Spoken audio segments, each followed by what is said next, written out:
everybody. Thank you so much for coming tonight. As you can see, I'm quite amazed. Well, I should be amazed at how in love my son was.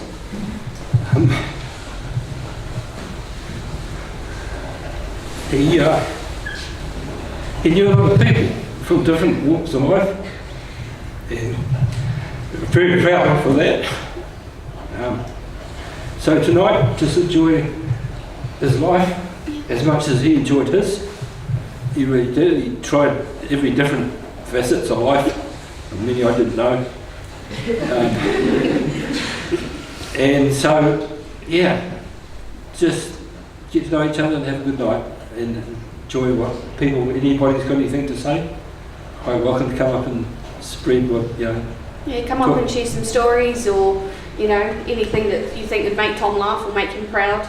Yeah. We've got some double crowns, might not have enough for everyone, but you can fight over them. There's plenty of nibbles and stuff. All the stuff at the back is like vegan food, and then everything else is just free fall. So enjoy yourself, share some stories, and let's enjoy Tom. Thank you. Yeah.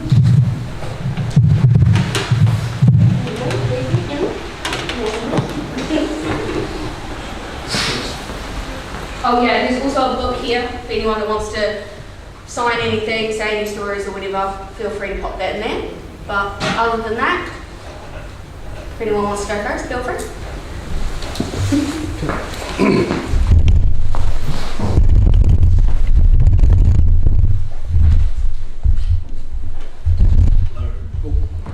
Hello. All right. So, for those who don't know me, I'm Callan. I run this very cold place. Hopefully it warms up a bit with all these bodies in here shortly. Yeah, I'm pretty humbled that Tom wanted to have this here. Tom was a very valued member of the club, one of my closest friends, so yeah. So I wrote something to the weightlifters after we heard of his passing, and I've added a little bit to that now, so here we go. Tom was a great friend to the sports of weightlifting and powerlifting after getting into them over a decade ago with our group of friends at uni.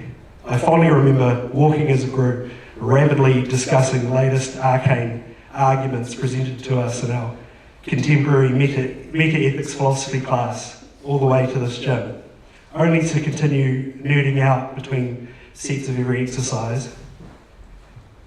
Tom was a true fan of both sports, and some of my most cherished memories involve a group of us staying up to all hours of the night to watch whatever live stream of whatever major competition happened to be on. Tom was also extremely generous, and whenever he had the means to do so, he would continue to make donations to the club to help cover our costs, even while he was living in Wellington for several years. He also spotted and or loaded at too many competitions to count. Tom really believed in the project of this club. Tom would be the first to admit he didn't come into the sport with much of a background or genetic advantage, but he made up for it in spades with diligence, intelligence and determination, squatting and deadlifting well over 200 kilos at his peak. Right before his diagnosis, we were planning on a training cycle to push towards a 140 kilo bench press after a recent PB of 135. On a personal note, it gives me great sadness that my boys won't grow up knowing their Uncle Tom Hemmings. I think the best thing to do to honour Tom is to continue being a true fan of whatever your chosen hobby is, whether it's Formula One racing, music, esports, weightlifting or powerlifting. Truly love it, simply train really fucking hard and go all the way down the rabbit hole. Thank you.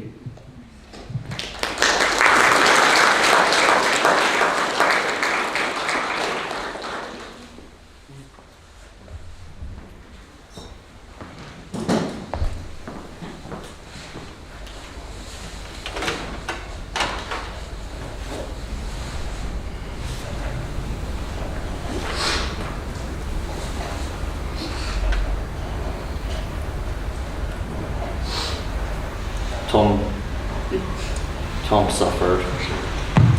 I don't mean Tom suffered. I don't mean from the cancer, though he'd be the first to tell you what a pain in the ass it was to, quote, get flipped and cooked in the radiology machine like a cold burrito being reheated. He was one of the most neurotic people I've ever been friends with, and had a lot going against him. Bad habits, some bad friendships, just a bad hand of cards. But miraculously, he also had some great ones as well. He was also the most relentlessly optimistic and compassionate person I've known. And some of his friends have mentioned that he was unapologetically Tom all the time, but he actually apologized all the time. But he had a way with letting himself appreciate the positive qualities in both people and things alike, without reservation or envy. He was humble and intelligent. That made him a fast learner, but he was often tormented by his own mind, and I wish he would have had been a little more arrogant at times. I met Tom a decade ago.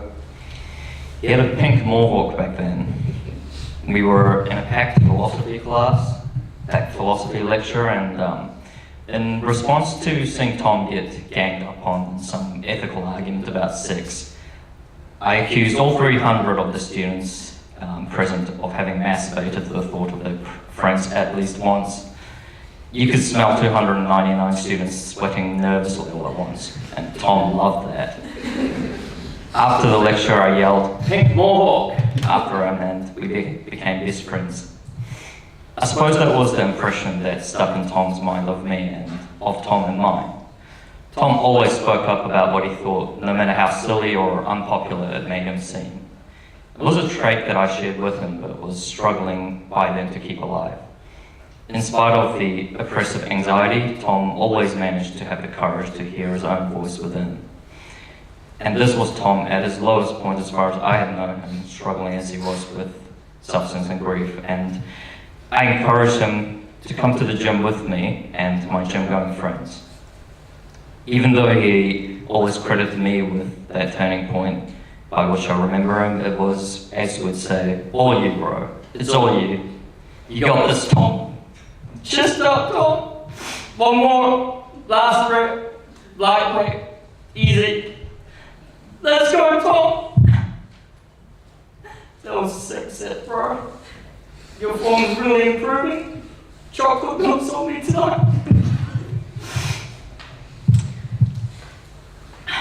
I was just as neurotic and depressed as Tom was at the time.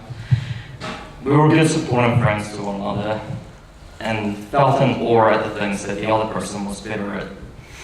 I always played up my bravado and a cavalier attitude in social situations to help inspire him and make him feel at ease by taking the spotlight off him. He was always so patient, especially with guiding me through complicated technological problems and hearing me out as I formulated the most harebrained solutions to what must have seemed straightforward problems to him. But the most treasured moments of connection between us came near the end. The cancer, Tom told me, was a blessing in at least one way. It made him stop caring about things and opinions that do not matter to him. Despite the chemo and the burnout and the cancer itself, his mind was clear in ways I had never seen before, freed of its own constrictions that compulsively demanded of him to justify every thought to the most undeserving and harshest critics he could imagine. He simply affirmed his thoughts and feelings and shared them with me. He was finally free. I finally also felt safe enough to share with him that I also get anxieties just like him, and he was strong enough to understand that too. But above anything else, Tom and I shared a total and complete faith in our friendship. There was simply no doubt in our minds that we loved and cared for one another. It was a self-evident truth that we were friends. Our friendship was the type of thing that we knew life was all about and was worth suffering for. And Tom suffered with gratitude and humility to find the love and the joy that he deserved. I want you all to know that Tom suffered not because of how well he endured it, but to let you know how much life meant to him and how much you all meant to him. Even so, I wish Tom hadn't had to suffer so much for all the happiness in his life. He deserved it all anyway. I wish I had been there for him more and helped him more. And I feel maybe if he'd become happier and healthier sooner, he wouldn't have gotten so sick. But if Tom was here, he would say, "You can't think like that. That's like saying you should have met me sooner," and he'd do the classic Tom mannerism. Half closed mouth, teeth not quite touching, bumbling about, and to signal, he's joking in case it wasn't obvious. And say, which is understandable because of how cool I am, but time travel is physically impossible, so. And I'd have to admit he's right. There were lots of moments like that. For every instance I encouraged Tom to be more daring, there was an instance that Tom helped me to be more patient. All that I learned from Tom is proving to be very helpful to me right now. And I know that he'd tell me some scientifically accurate thing about how that means he's still with me in a way, but God, I just wish he were with me right now to help deal with him being dead. And I know he'd find it just so funny and ironic. And it's almost like having him with me right now. Thank you.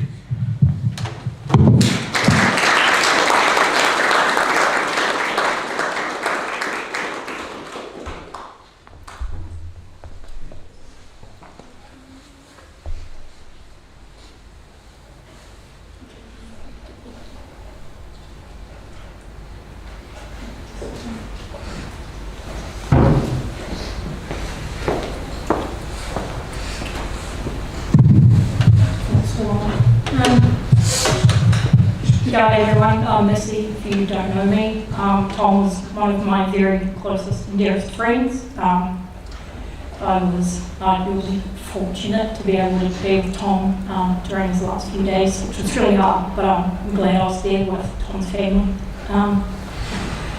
So as you can see, I'm rocking one of the maybe best t-shirts in the world, which I inherited from Tom today.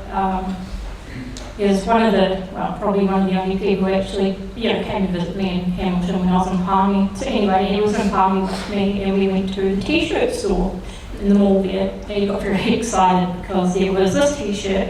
He also has a singlet version and 2 socks, which I think they found one of at this time. And I hated it so much. But he locked that up, and I've got a picture of him sweeping the deck at my house wearing his red shorts, his socks and his t-shirt. He was unapologetically Tom, even though he did apologise a lot, but it didn't stop him. I had another story, I forgot it. I've got multiple stories. Tom was a legend, and just the amount of people here, diversity of people here, just goes to show how genuinely lovable Tom was.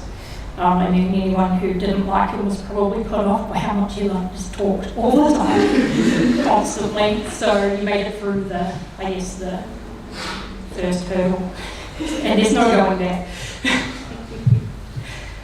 But yeah, it's going to be hard, I assume he talks to everyone else quite frequently too, pretty much a constant conversation online, and it's just hard seeing things, on the internet you think you'd find funny, or you want to talk about politics or whatever, and it just occurs to you like a second later that he's not there to say it.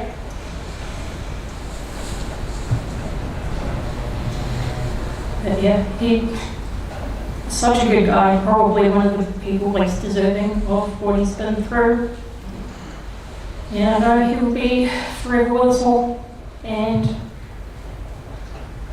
love you heaps, Tom. I've probably told him to shut up many times over our friendship, and I would honestly trade them all in just to hear him not shut up again. Yeah. Cheers.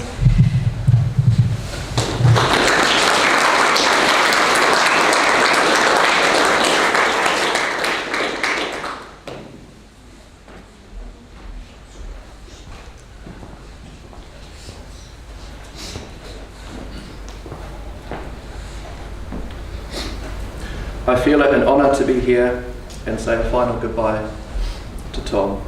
I'm going to share some memories. Some of them you may know, some of them you may not. Tom and I met each other studying here at Otago after being introduced through a mutual friend, Kellen. During this era, Tom sported a pink or green mohawk, depending on his mood, and an assortment of piercings. Tom described himself as an introvert stuck in a punk's body. He joked it was a shame that the punk's body was in such good shape. Tom's signature punk look was at odds, however, with his love for Lord of the Rings, dark sci-fi, and his uncanny ability to quote The Simpsons in any situation. Tom and I lived together for a short period in Wellington, and I learned about his love for music, whether it be Robbie Williams, Fall Out Boy, or the heaviest of sludge metal bands. I can remember walking home from work one day and seeing a lunatic bumbling down Cuba Street with a brand new electric piano hoisted over his shoulder. When I got closer, I could see it was Tom. A few weeks later, I saw another person, another lunatic, struggling to carry something else. A new 5-string bass, also on his shoulder. No surprises, it was Tom again. Our careers took separate paths, but we always kept in touch. Tom joked about using the excuse of meeting my newborn at the time to drive and meet us in Christchurch. He conveniently had work scheduled on his car while he was there, and Tom told me that he got his love for cars from his dad Mike. At my last visit south, we tiki-toured around Dunedin in his Miata, knowing that this may likely be our last. I'm going to end on a quote by Tolkien. In sorrow we must go, but not in despair.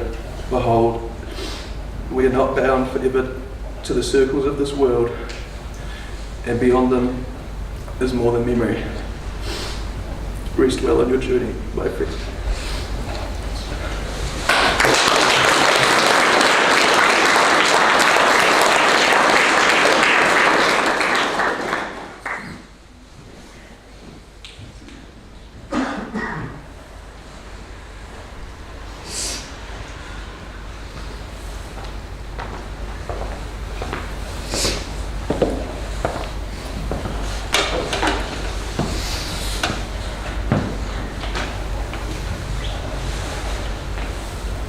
Goodbye, Tom, my brother. I'll always remember the teenage boy I met at the bottom of Melford Street.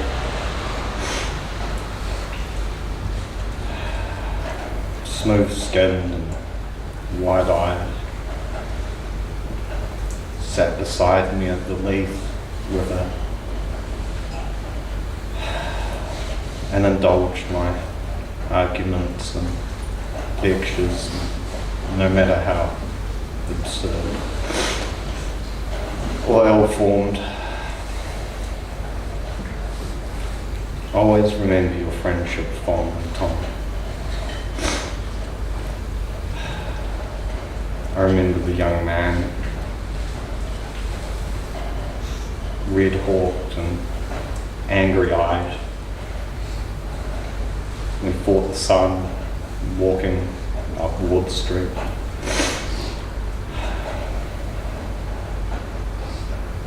I always remember you, Tom.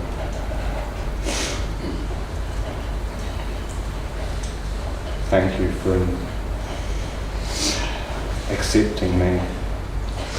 Thank you for encouraging me. Thank you for your time, of which you chose to share with me.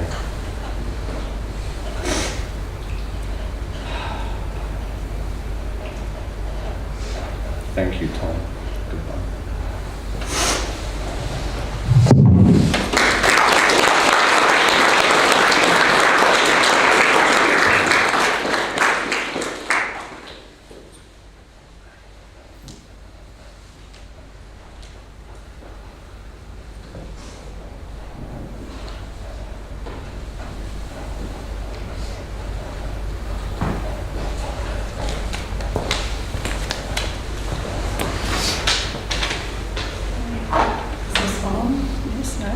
This is on now. Yep. My name's Lauren, I'm one of Tom's friends, and I've written something down to try and get through it. I want to say a few words about how cool Tom was, even though I'm sure you all already know. I've heard a few people say how unapologetically Tom was. That kind of relates to how we met. It was near the end of my time at uni, about over 10 years ago. I was getting into going to the gym, and I was in the uni pole weights room. I'm not an extroverted person by any means, and do not usually approach random people in the gym. But Tom was there. He had his hair shaved and dyed into a pink mohawk, and he was wearing a band t-shirt. You all know Tom as a metalhead, so I'm sure that's no surprise to you all. However, that particular band t-shirt was for a band called Girls' Generation, an all-girls pop group from Korea. I was a big K-pop fan, to the point where my flatmates had bought me socks with all the members of Girls' Generation, which I was wearing. I tossed up going up to this random guy. I remember thinking to myself, nah, you cannot leave without meeting that person.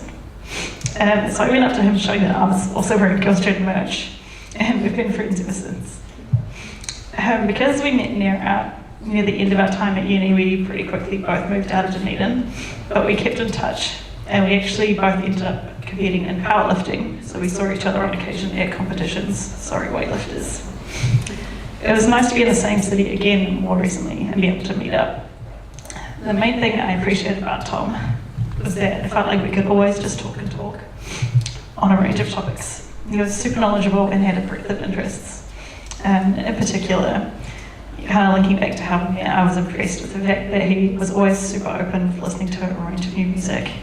I'm not like that at all. He was also always positive, friendly, and outgoing. It's no wonder that he had so many amazing friends. He also had a very calm sense of humour. Even on the day Tom learned he had a type of leukemia, he was able to make a terrible joke that you guys might appreciate. And so there's two types, acute or chronic. And when he asked which type the doctors assumed he had, he replied with chronic. This one's less kawaii. Turns out though that he did have the cute kind, needing chemo. He fought through that like an absolute champ and got to ring the bell on the ward at the end of his treatment. He wasn't totally out of the woods yet though, and unfortunately now we have to say goodbye to Tom way sooner than we ever expected. Already this past week I've gone to message him so many times. He's definitely irreplaceable. And it's comforting to see the people in this room who all loved and appreciated Tom, and knowing that he won't be forgotten.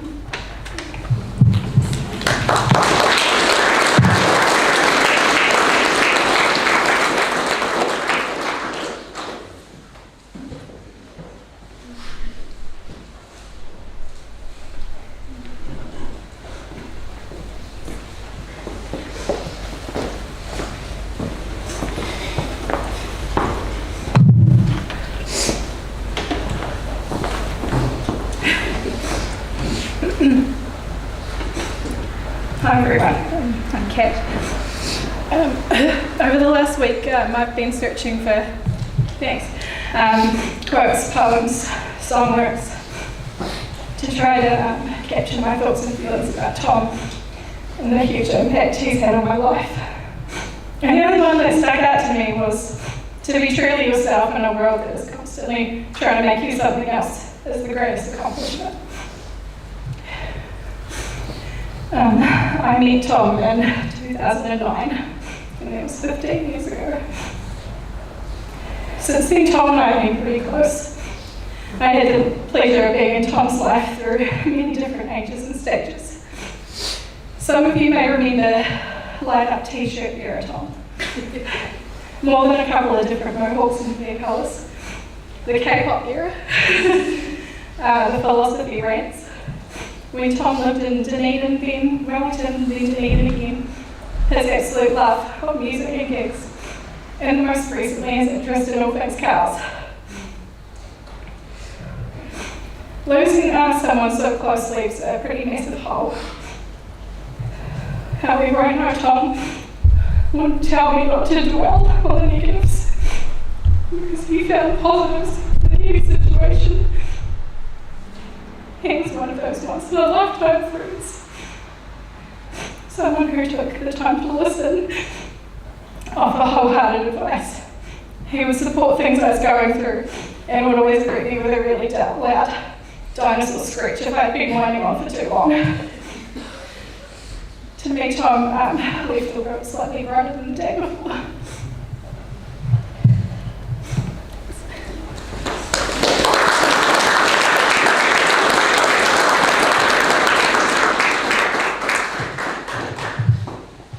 Sorry, I don't mean to hog the mic. I just forgot that I have a message from Ross. Sam Russell. It's not very well today and he's pretty bummed he can't go, but I think he's watching the live stream. I'm very proud of the person Tom became after first meeting him when he was my co-worker at A+, and he always talked my ear off about Star Wars, and I'll cherish the drunk combos talking about on the engines. Thank you.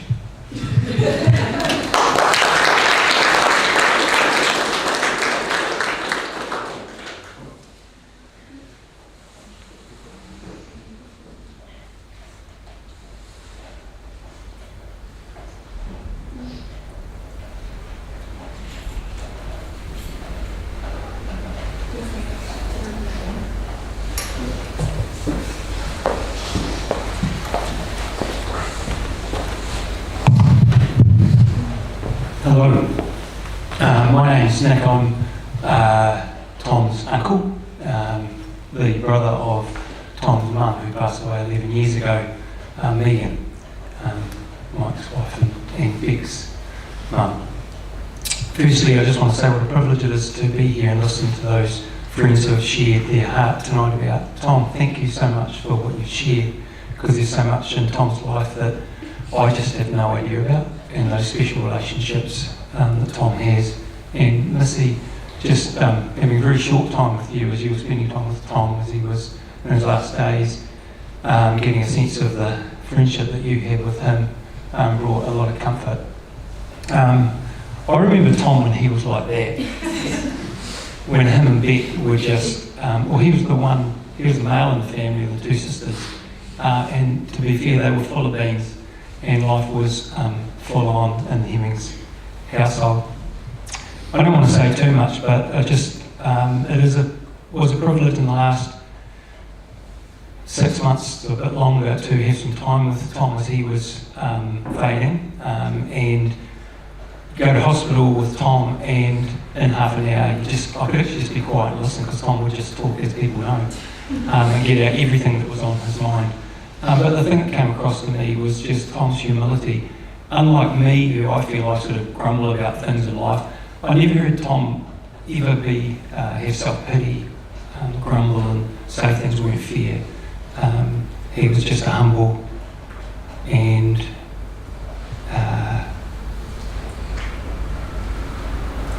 genuine young man. And I think a lot of that's to do with the person that Mike is. Who's would hate me to be pointing you out like I know right now, but as a humble, genuine person, Tom's got a lot of your traits. Beck, feeling for you, losing your twin brother, can't imagine what that's like. And it's so good that you've been able to come over here from the UK, but love to you and you, Mike, as well. And Tom will just always be remembered in my heart as this young guy who was taken far, far too early. It just feels completely wrong. Love to Tom.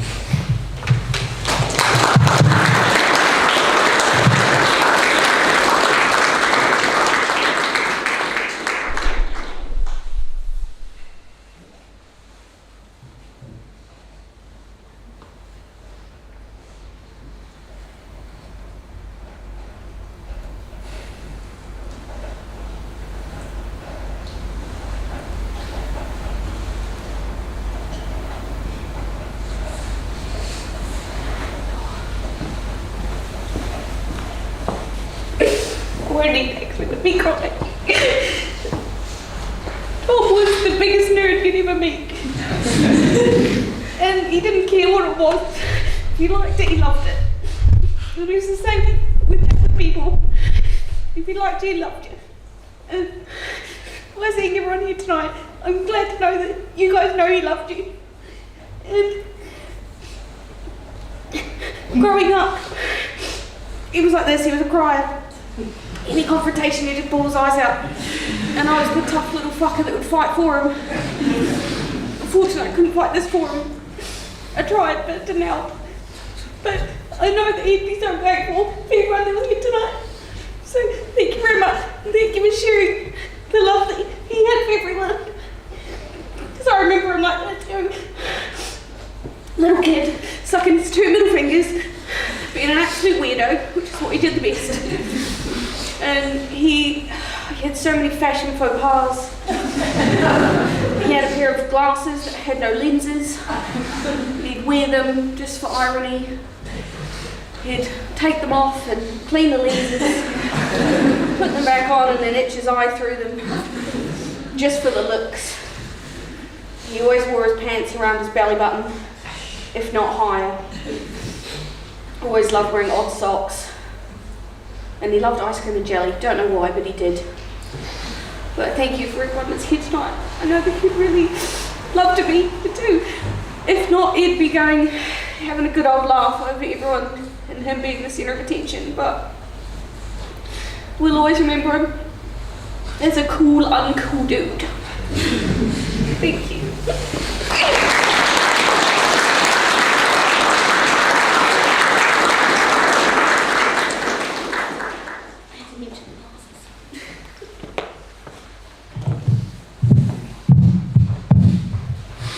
I'm Stephen. I play in many music bands in this town for a long time. And I would have met Tom probably drunk at a party in Northeast Valley with a box of double browns under his arm. And always down for a nerd yarn about pretty much anything that you'd be keen on, like has been mentioned before. Would see him at gigs travelling around the country up in Auckland or in Wellington. He'd just be there. Same dude as always.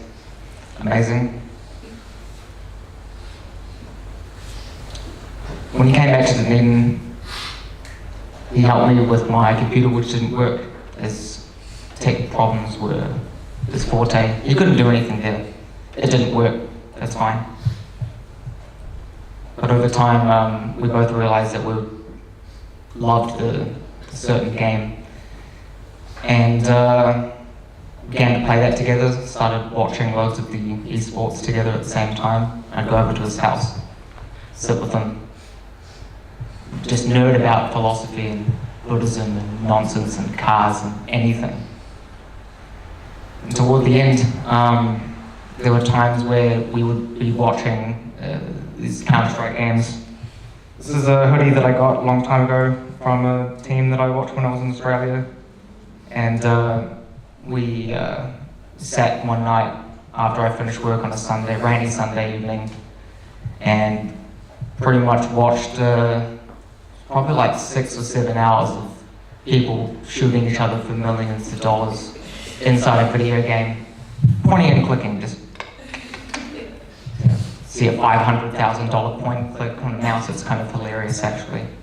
And I think that was never lost on either of us how silly the whole thing was, but also, so I don't have many individuals that I got to share that with, you know, sitting in the same room with someone. I have friends online with that type of stuff, but it's nothing like actually hanging out with someone and just being able to share that moment and scream at the same things and, why did he do that? He's also a musician himself. He nerded out of Fretless basses, which I got to play many times. He bought a new guitar. He bought a new guitar a few months ago, and I said I'd go over and help him clean it up and make it really playable. Gave him a few of my picks because he loved the bands that I played in. He would never, every time I saw him at any gig anywhere, he'd always tell me that this one song on one album that I did for Abstract Survival, which is a death metal band I played in many years ago, was just, it would just get pumped. And just to know that something that I created with a bunch of my friends got someone else pumped, especially him, and that he was just couldn't stop telling me the same thing over and over again was just brilliant. And he, even if he didn't know, he had such an impact on the people that he was around, and I know all you guys know that. The man played fretless bass, and he loved his metal, and I'm just going to read some lyrics from a song that's a metal song, and they have a fretless bass player, so I thought it was fitting.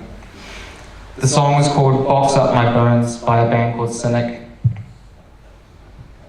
I could be eternity, a star inside my head, touching space an inch beyond my skin, my body in edgeless open wind.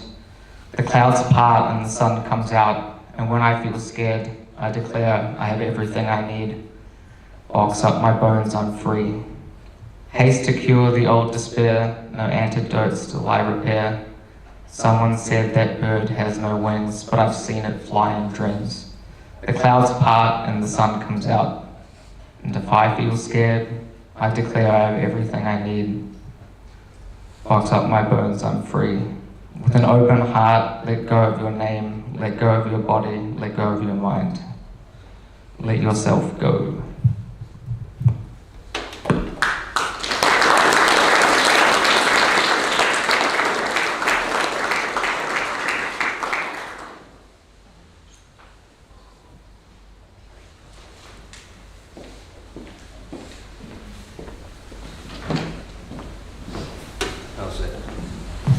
There we go. Kia ora, my name's George. Nick, who spoke before, is my dad, so Tom is my cousin. I've got 3 stories, and they're all quite different. The first one is actually not my own, it's second hand, so family might have to correct me, but I've heard that there was a time where Tom was quite young, having a bath with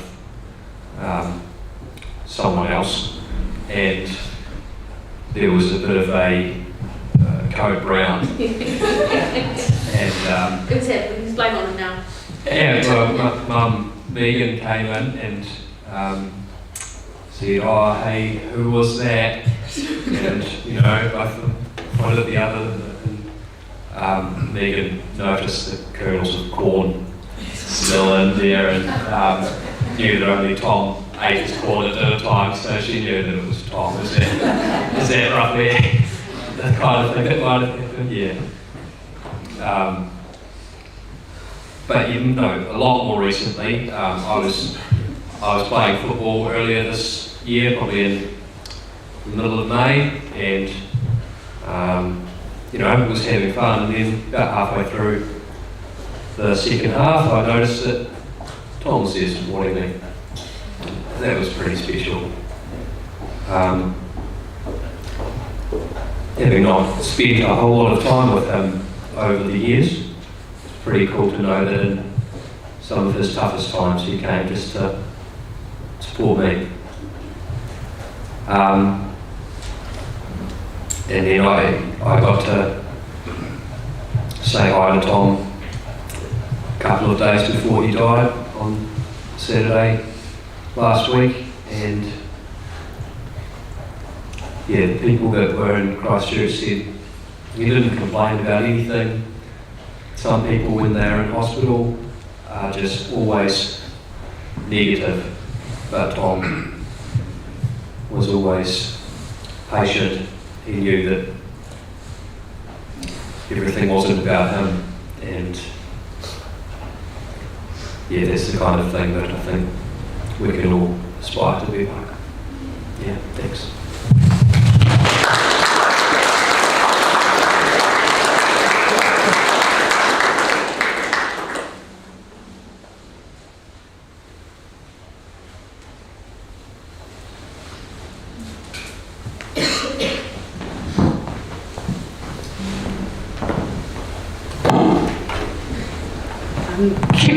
Kia ora everybody. Kia ora everybody. My name's Chloe and I am a friend of Tom's. I will admit I don't actually remember meeting Tom. I don't remember the first day I met him, but I do remember the countless nights we spent here in this gym. 2-hour-long training sessions would turn into 4, as we all know. Especially with Tom here, he would not shut up about philosophy, politics, things well beyond my usual conversation topics. But shit, did he teach me a lot. And when he first got his diagnosis, him and I'd pick him up and we'd go out for coffee. We tried to go out for coffee once a week, visit him in hospital when I could, but I am disappointed that I never got to see Tom with a mohawk and, see him doing more fun things. He did pick up skateboarding as well. That was, I hope that skateboard still gets some good use, but still. He's really cool, and he's really gonna live on through all of us. And I just wanted to say it's lovely to meet you all despite these circumstances, but so much out of heart to all of you. Thank you.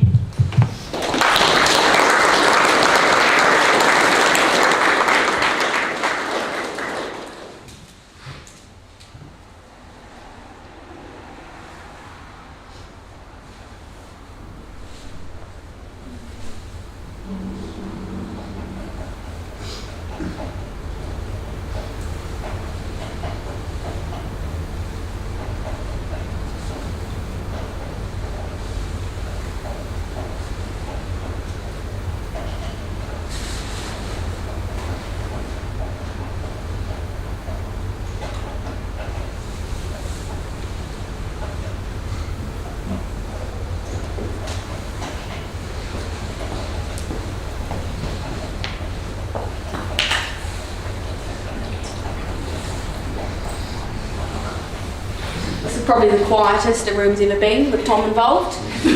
So we'll just have a drink, have something to eat, chat amongst yourselves, and if anyone wants to come up and something else pops into the head, feel free to come up, and I'm sure we'll all listen. But just remember Tom. Thank you, everyone.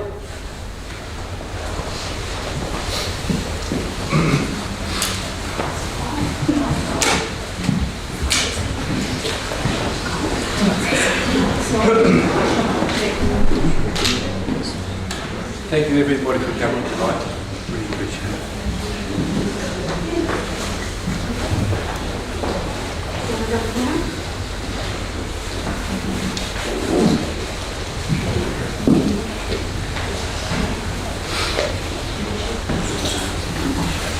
Some drinks and food down here, guys, so.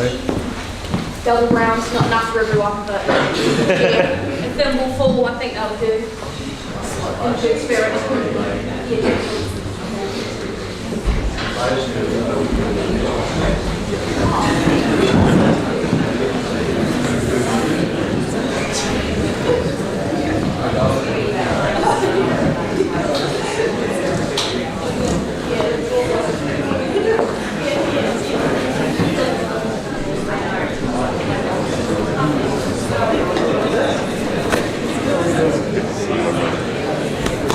Leaving.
and see how it works. All the best for the end of Neuro.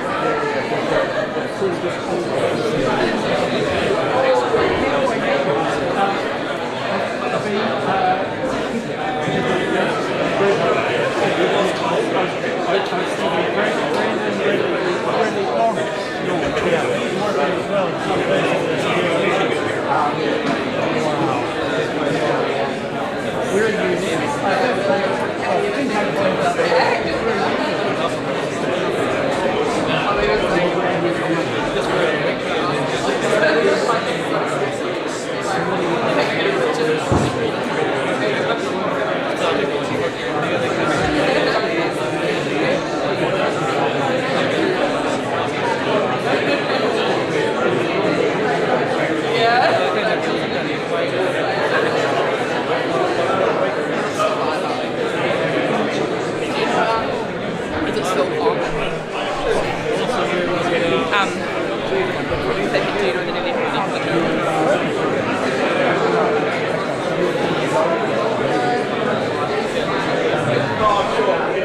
Alan's not sure how to